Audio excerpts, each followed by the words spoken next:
Hey folks, this is Matt Rainwater, and today we're going to be reading episode 63 of Trailer Park Warlock. And the name of this episode is The Road of Exaltation. So we're going to find out what that's all about in just a moment. Picking up from where we last left off, Pointu and Revenstone are about to confront each other in the Will of Abandon. Pointu is going to do his best to resolve the spell after having gotten Leah and Henry and Jake out. So let's find out what happens next. Madame, our trials are nearly at an end. Madame? Shocked. Listen with me, just for a moment. Did you hear it as well? Perfect silence. If you wish, there's also a perfect darkness. Jacques, this has been a life-changing experience for me. I had no idea the abyss could be found inside the magic of daywalkers. You do not need to send me away. I'd be happy to stay here forever. Is that just what you wish for? But if you stay here after the wheel resolves, I do not know what will happen to either of us. Neither do I, Monsieur Pointu. However, I do know what will happen to me if I return to my parish. Once they understand how they've been used, or how they've been lied to, well, you remember how the hunters were. All too well, madame. I would not wish for that cycle of violence again, not even to you. But how can I trust you? A reasonable question. I've coerced you many times, haven't I? Into transfiguration, into a faith you do not believe in, into hurting your friends and those around you. I've acted in bad faith for too long. I've been on a path of domination and revenge, monsieur. I'm sorry to have caught you in that path. I was not caught in it. Our paths merged for a time. Because they were kindred, no? For a time, yes. And now we are finally diverging. Indeed. So how could the wheel aid us both in this moment? We go in opposing directions. I wish to leave, you wish to remain. After all we've seen the will do, the odds of success for such a feat, impossible, madame. But isn't that what the will was devised for? To beat the odds? Oh, if this is another mind game, I would say you are winning. It is not another game, I promise. There's nothing I can do to change your course. And after all, we are both at the mercy of the will, don't you agree? I cannot argue with that logic, madame. Let us waste not a moment more. You will need to follow my lead. Then I shall follow your lead. Then only the will shall lead. Thank you. Reveal once again the 8 roads of abandon. The 8 are one. The one cannot be known. Unfold the unknown. Foom. Unfold the unknown. So, lots of magic stuff happens next. First, the road of ecstasy. Second, the road of enchantment. Third, the road of entanglement. Fourth, the road of innovation. Fifth, the road of emptiness. Sixth, the road of enmity. Seventh, the road of equity. Eighth, the road of exaltation. This, by the way, one of my favorite things I did in season 2. I'm going to do something real quick. Really like the way that this turned out. I'll just say that. Thank you, madame. Thank you, monsieur. Goodbye, madame. Goodbye, monsieur. Hide the road of abandon. Make the one as 8 again. Refold the known. Till all that is hidden seeks exaltation once more. Now we cut to Darla. That ain't supposed to happen.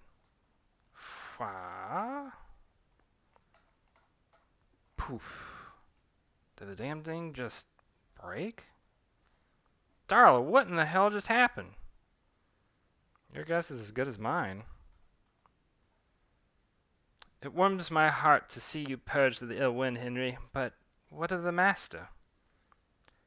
Hampton, I am sorry to say our dear friend will not be returning for some time. I know, Lev. We'll get you out of this damn bobble in just a lick. Roar. Jake, Darla, you better be ready to catch me. And then we cut to these guys.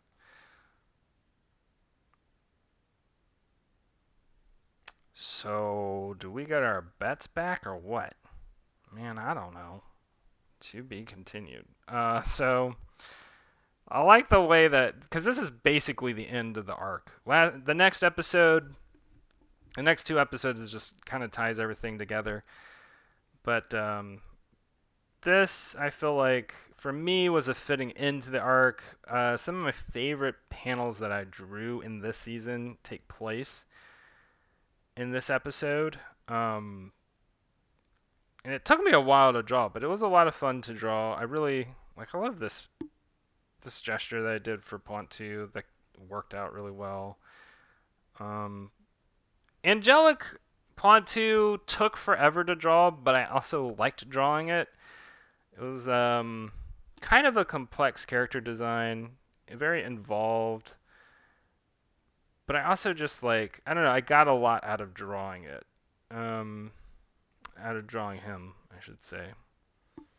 And then, of course,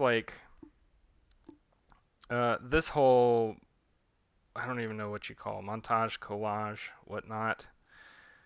I think this is one of my favorite sequences out of season 2.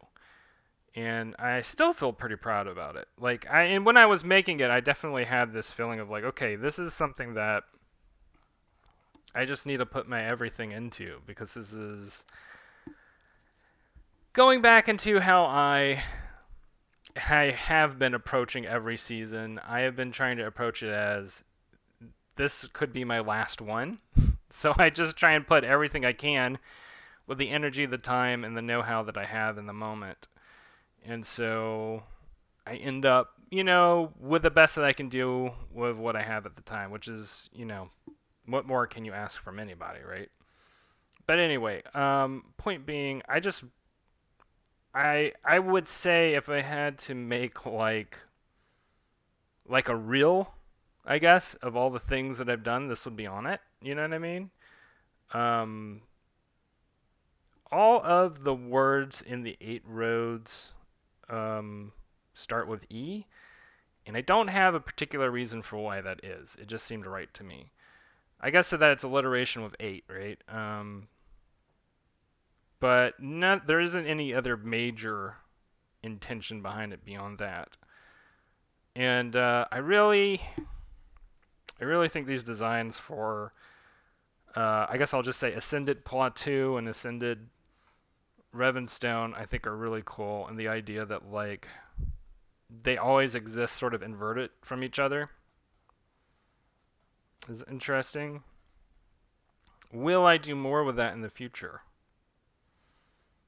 That's a great question, and a question a lot of people asked at the end of this season. Anyway, so next episode, like I said, the next 2 episodes will just round out everything and bring to conclusion everything that happened in this season. And I guess some final thoughts about season 2. I've said this before and I'll say it again. I felt like this was one of my more ambitious things that I've written, and I think it shows both in its successes and in its excesses. In the sense that where it's excessive, it's a little too convoluted or a little too complicated. Where it's successive is, I really feel like in terms of the characters that I created. I really liked the cast that I created as part of this storyline. They were a lot of fun to write. It was a lot of fun to think about all the historical details about them, because so much of their characters is based on the fact that they're ancient. Or not necessarily ancient, but they're very old. I guess ancient by any standard, really. I mean, multiple hundreds of years old, right? So they have different experiences from everybody else. And that's something that we'll get into in next episode. We'll cover that. But until then, I hope you're all having a good day, having a good time. and enjoying this comic. And if you are, please give it a like, subscribe to the channel, and also leave a comment. Let me know what y'all think about these characters, what y'all think about the story in general. Do you like it? Is it too confusing? Is it too weird? Anyway, love to hear back from y'all, and hope you are having a good one. All right, I'll talk to y'all later. Bye.